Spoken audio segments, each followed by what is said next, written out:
Welcome. I'm sure many of you out there can relate to feeling like you're always go, go, go, but then you get to the end of the day and what happens? Your energy is gone. Or maybe your diet and exercise, you're doing it religiously but still haven't reached your goals. What if you could hack your body and your brain to work in your favor? Our investigative producer, Leslie Marcus, tried out a new fitness and lifestyle trend that claims to do just that. I'm about to take you inside a biohacking gym called Bulletproof Labs. Let's go check it out. What is the concept behind this? We leverage the most cutting-edge technology to help the brain and body perform better in less time. Let's do this. All right, come with me. Today, we're going to be doing chest press. We use technology instead of weights like the Stone Age. He just said weights are the Stone Age. 3, 2, 1, push. On the way out, the machine was adapting to your strength. Whoa! On the way back, the machine loads you to hundreds and hundreds of pounds. Oh my gosh. And relax. Wow, that's all the time that I need on this machine? That's it. You just got a week's worth of strength training in about 12 minutes. What if I told you I could give you a 3-hour high-intensity workout in just 21 minutes? Can we do it in 11? Why not? Let's go. Brandon is applying compression cuffs to your arms and legs. These compression cuffs are going to up with some really chilly water. Can I just like strap ice cubes to my body when I'm working out? It's the combination of both the cold and the compression. 3, 2, Yeah. 1, and relax. Good job. I'm ready to lie down. I'm about to get in a virtual float tank. It's supposed to leverage light and sound so my body can get in a deep meditative state very quickly.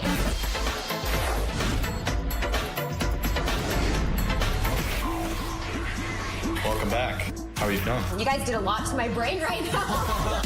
Something I'm really looking for today is the oxygen trainer and this pretty little mesh. So Leslie, this is an actual oxygen reservoir. In a minute here, I'm going to flip the switch, and you're going to feel what it's like to experience 10% oxygen. 3, 2, 1, go. Good. 3, 2, 1, big breath. You've exposed your brain and body to half of what normal oxygen is. All of your other workouts are going to seem like a piece of cake compared to this. I'm going to be able to kill it. Yes. I just got my body worked, and now I got to get my mind in check. We're going to do some neural feedback. Brandon's going to apply these little electrodes to your head. And these are going to be passively reading your brain activity. This can actually read my mind. It is going to read your mind, but it's not going to read your thoughts. Okay, good. Those stay private. Headphones are going to be playing beautiful music. And anytime your brain leaves ideal range, you're going to hear a little record scratch. I put my body and my mind through quite a journey today. In fact, my mind's still going through it right now, and I'm going to see how it all affects me. Leslie joins us. How are you feeling after going through all of that? I was in so much pain the next day. Well, that was going to be my first question. I mean, and you work out. I do. You're in pretty darn good shape. Yeah. But I don't feel that way after I work out. And how long were you there? How long was the actual physical part of the workout? Part of the workout was so short, which was so surprising to me that I felt that way the next morning, because I don't feel like that when I work out an hour at the gym, an hour and a half at the gym doing weights. Like that machine specifically, the one that was all about the resistance, I felt it all in my arms and my chest the next day. It looks like you were training to go to space. Some of the equipment there actually is used by NASA. I believe it. I mean, that spinning that chamber and... I could have stayed there all day. That was really enjoyable. The whole thing with that is that it tries to put you in a meditative state so quickly because you have lights flashing and you have music playing in your ears, so you can't think about everything else going on in your life. That's what it's supposed to. I know NASA's big in that light therapy. They feel that it helps the mood and possibly kickstart. What was your favorite? What was your, I was just going to ask the same question. I was like, what was your favorite part about it? Well, the fact that I was able to get that much results from that resistance training when I was pushing and I was really trying there, that was my favorite, because if I could do that, like, that would be incredible. And what kind of people did you find there at the lab? There was a plethora of different people there. I was surprised, actually. There was young people, older people, there were professional athletes, there was people in wheelchairs there. It was really surprising. That place was buzzing. It was the middle of the day. And it's really more than just a fitness routine or a diet. It's a whole community that has legions of fans, and people lifestyle. believe in it. Well, I want to bring into the conversation Dave Asprey, the brains behind the Bulletproof coffee craze. Also, the workout lab that you just saw was his creation. He joins us via Skype.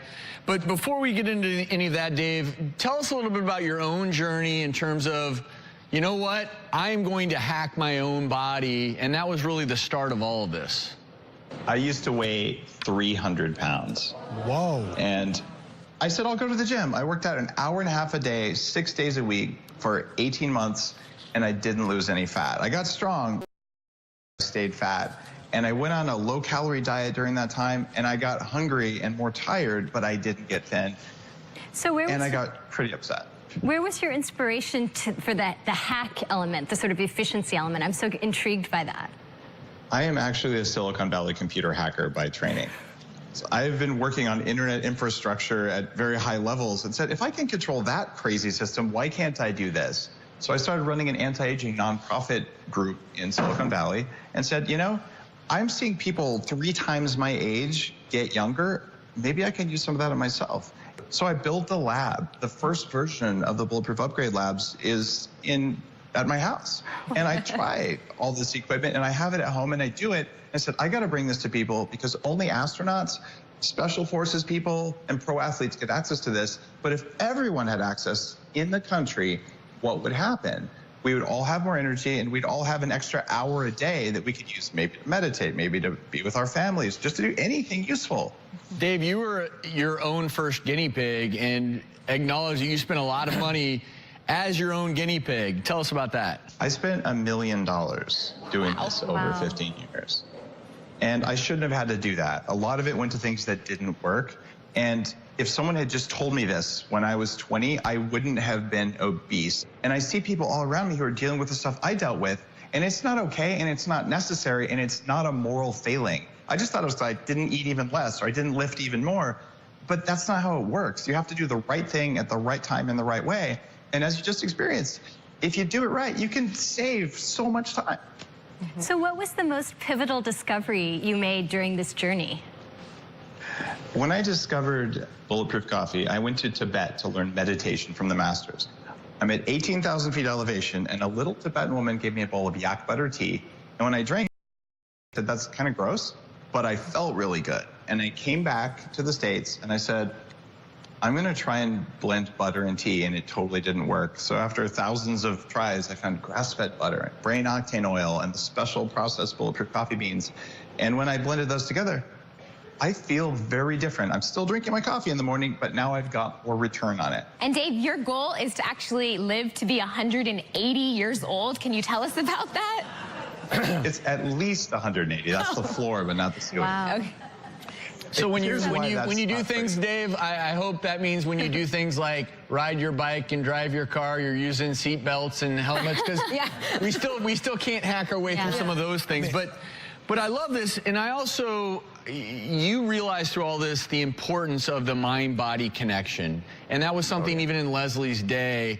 She spent time on her body and then spent time on her mind. Can you talk a little bit about that and how important that is in your lifestyle and also in terms of longevity? When we went to med school, the mind was here, the body was on the opposite spectrum. We didn't talk about the two being connected, but I think we all know now that is a crucial connection to longevity and happiness. If you went back 10 years ago, almost no one would admit that they meditated. It was something that only kind of weird people did. And now it's something, find a CEO of a company who doesn't say, yeah, I meditate, but a lot of times they don't actually do it because they're too busy. And the idea behind Bulletproof Upgrade Labs is that you save so much time on exercise that you can take the time you save and use it for meditation. Because if your mind works, it controls your stress response. And you're going to be a better, happier human being. And so you meditate for you. And it's not this esoteric, weird thing. It's something that's required for you to show up all the way in your life. You don't want to yell at your kids or your boss. You need to meditate every day. And I do that, and I've done that now for 20 years. I started the electrodes. I do want to ask you, because realistically, not everyone is going to, that people can use at home. Maybe our viewers right now watching, a few things that they can do. This is one of my favorite ones, and it's like the cryotherapy, where you stand in air that's been chilled by liquid nitrogen. All you have to do tomorrow morning is have that nice hot shower and then let the cold water at the end of the shower hit you in the face and chest. And you'll say, Dave Asprey's a total jerk the first day, and you'll last 38 seconds. I'm going to get that guy. But science studies show that if you do that for 3 days in a row, and you'll feel this on the 4th day, it doesn't bother you, actually feel great. It takes 3 days to reset something in your body called cardiolipin. And just that cold exposure there is enough to make your cells work better. And everything you do, every ounce of energy you have comes from these ancient bacteria in our cells. And that cold shower, eating more of the right kinds of fat, all of those upgrade your energy system so that energy can go into anything you want to do, whether it's work, whether it's exercise, whether it's meditation, whether it's your family, your friends. It's just the energy that's always been there, that was always in me when I was fat and tired, but we don't have it turned on. Imagine that. A slight cold shower for 3 mornings of discomfort. After that, you'll like your life and your skin will look better too. Well, I'm a shot. proponent of, I do that, and I'm a big fan of the dunk in a ice cold bath as well. And yeah, you hate yourself initially, why am I doing this? But then you have more energy. And you also, this is one thing I want you to say, because one of the things that people can get confused by is all the technology, which is great, but that can also then prevent people from getting to bed at the right time. And if people become so obsessed with numbers and all these other things, you believe wholeheartedly that getting to bed at a reasonable time is one of the most important things for your health. Would you believe that the people who live the longest sleep 6.5 hours a night, not 8 hours a night? That's from the largest study, but they get the world's best sleep.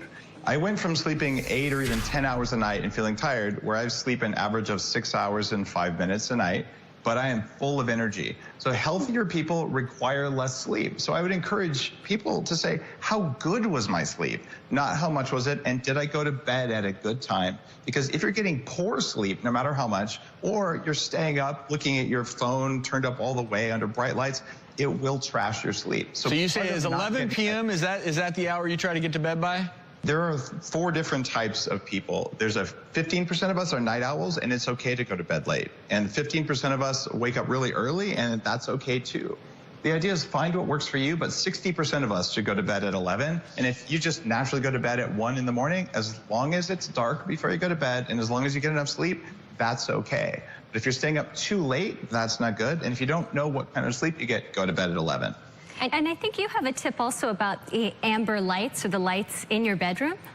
If you were to swap out the lights in your bedroom for amber or even red lights, which is what we use at my house, you will sleep profoundly better. I found I was able to double the amount of deep sleep that I get when I measure it using red glasses. Even started a company that does that kind of thing. And the idea there is that inside your eyes are something called melanopsin sensors, and they read light temperature to tell your brain what time of day it is. So if you give them bright LED lights in your bathroom and your kitchen before you go to sleep, your brain thinks it's the middle of the day, and then when you go to sleep, it's bad sleep. You're married, 2 kids? I'm married to a doctor. There you go. Are they on board with your lifestyle and program? They wear the glasses before they go to bed, and our house is dim at night. And my kids don't wake me up in the middle of the night because they sleep all night long, and that is liberating as a parent. Just getting your kids to sleep. Their bedrooms are pitch black, and I asked them, hey, can I please take you to McDonald's? And they said, Dad, we know how we feel when we eat food that's not good for us. You can't make us eat that. I'm like, success as a father. Wow. I did it. Wow. Dave, thanks so much for joining us. We really appreciate it. Keep up the good work. Thank you. Are you a coffee drinker? Absolutely. Yeah? I need it. Do you do butter in it? I've tried it. It's enjoyable. It tastes good. I don't do that every day. You think it tastes good? We've tried it on the show. I think if you make it right, you have to blend can you it. Substitute with something else? Could you use coconut oil? Or? Well, I think you're supposed to use the grass-fed beef butter, like the grass-fed cow butter, and then the medium-chain triglyceride oil, but it is 400 calories. Exactly. To have a cup of that coffee in the morning, so it's not Well, a that's joke. breakfast then. I don't do that, that's but it I then. will say I'll go with a splash of half and half over sugar any day. And I think getting back to coffee and how you start your day, you know, one of the biggest mistakes we make in our society is most of us don't drink coffee. We add a little coffee to our sugary beverage. That's true. And I think that there is an important concept here, which is how you drink your coffee and making sure it's not loaded with sugar. That's the first step. Now, whether or not you enjoy Bulletproof coffee, that's an individual choice. Not for me, but some people do enjoy it. One thing I do want to ask you, and I think this is something I always talk about with people, is how do you think, in your experience, how do people sort of avoid crossing over from it being a hobby to an obsession? After your experience, I'm curious if you have an opinion. Well, at the labs itself, I didn't experience that. I think people were just going about their day. They just seemed to be happy. Now online and a lot of the blogs out there, a lot of people, like you said, it is a little obsessive, and they're trying to, you know, hack their bodies to make them work the best they can. Maybe a little restrictive, maybe not so sustainable, but people really that I talked to got the benefits from it, and they were all very much believers in it. So take the benefits and the positive things that work for you. And I think that is one highlight we would all agree with, right? That we're all unique individuals. You have to find out what works best for you. And we're all so different. Well, but this is, I will say, the technology that he took this to the nth degree, and I guess he took all of his skills from Silicon Valley. He was a computer wizard, and he obviously did his homework and the research. I mean, he quotes the numbers. I want to be in that meditative pod you were in and take a nap. We need one of those in our offices, Dad. Leslie, once again, great job. Thank you. Thank you. Thank you.